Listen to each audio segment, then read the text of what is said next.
दुसऱ्याच्या हातून मीठ घेणं, तीळ घेणं, लिंबू घेणं हे या संस्कृतीमध्ये केलं जात नाही. कारण हे आहे की या तिन्ही गोष्टींनी चांगलंही करता येतं आणि वाईटही करता येतं.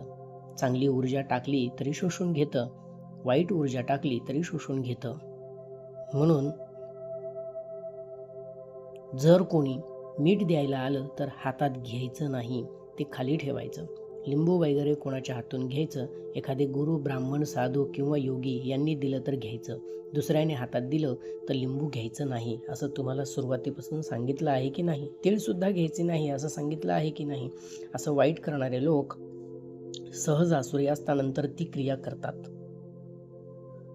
म्हणून त्या वेळेनंतर या गोष्टी कुणाकडूनही घ्यायच्या नाहीत.